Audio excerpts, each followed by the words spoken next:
Welcome to Chapter 12, Section 1, entitled The Distributive Property.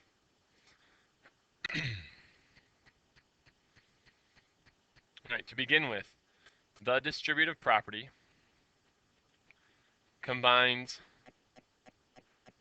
addition and multiplication.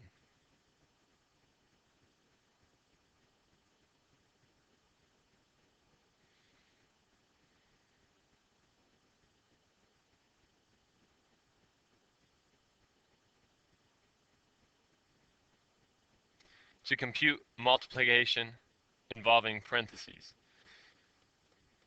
So, here's an example using variables. The distributive property: to multiply a sum by a number, multiply each addend by the number outside the parentheses.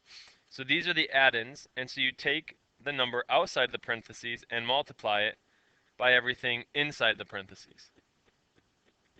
And what you're going to end up with, we're going to do a problem here like 2 times 3 plus 1. Now, you could do this by order of operations, and this would be 2 times 4, which is 8. Or you could use the distributive property and say 2 times the number outside the parentheses by each addend. So 2 times 3 is inside here, and plus 2 times 1, which gives me 6 plus 2, which is still 8. So no matter what, you get the same answer. And I think it's obvious that when there are just numbers, this is the easier way, 3 plus 1. You can do that. But knowing how to use a distributive property is going to be very important. So please note here that it can be outside the parentheses on the left or on the right. So let's start by doing some of this multiplying mentally. All right, yes, you could do 64. You could do 64 times 8. 4 times 8 is 32. Carry the 3, 512. Or you could break up, write 64 as 60 plus 4. Because you know what 8, and now use the distributive property. 8 times 60 plus 8 times 4. Well, 8 times 4 is 32. 8 times 60 is 480. And now when you add these together mentally, 480 and 32 ends up being 512. So you can break up these mentally and work it out without actually doing the calculation. So for this, yes, you could do 56 times 7, which give me 42. That's 392. Or 7 times 50 plus 6, because we know that 50 plus 6 is 56. And then use the distributive property. 7 times 50 is 350. 7 times 6 is 42. When you add them together, 392.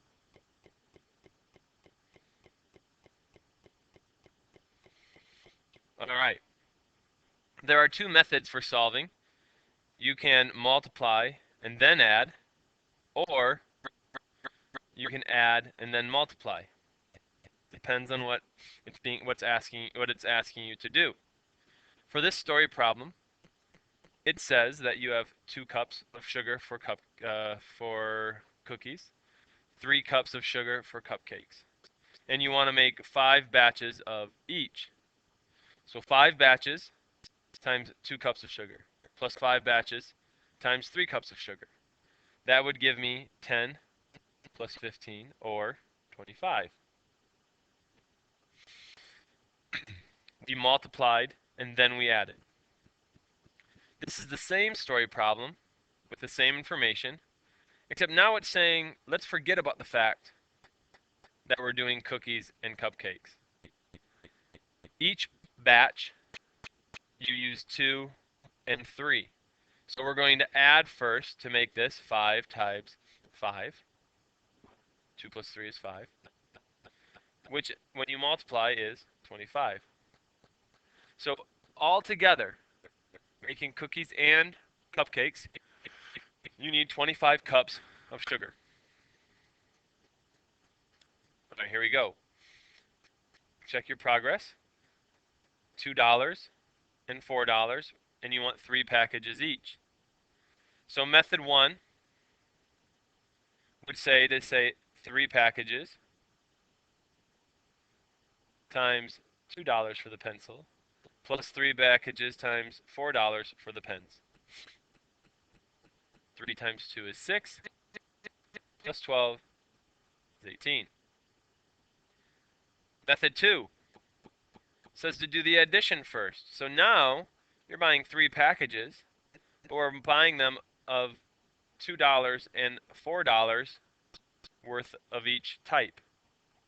That's 3 times 6. 2 plus 4 is 6. 3 times 6 is 18. Same number. Now, using the distributive property to rewrite each algebraic expression. So, this part right here, I usually bypass. It's telling us to take the 4 and distribute it to the x, 4 times x. 4 times a negative 3. Now, the way I look at this is I say to myself that this number here is a negative 3. And 4 times negative 3 gives me a negative 12. So then I write it as just the negative 12. 4 times x is just 4x. So I bypass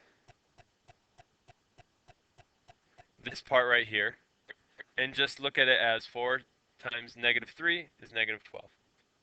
So my answer is 4x minus 12. Let's take a look at this one. Distribute 5 times x. 5 times 6.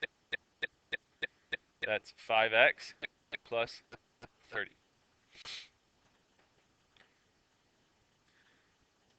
I think it would benefit you by drawing the arcs.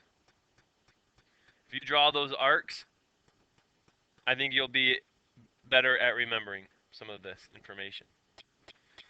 Draw the arc here. 3 times x is 3x. 3 times negative 3 is negative 9. 6 times x. 6 times positive 4 is a positive 24. That is the distributive property. It is a very important property. And you really need to spend some time working on these. Check your understandings. Do the CYUs on page 634. And I want you to do 1 through 13 all.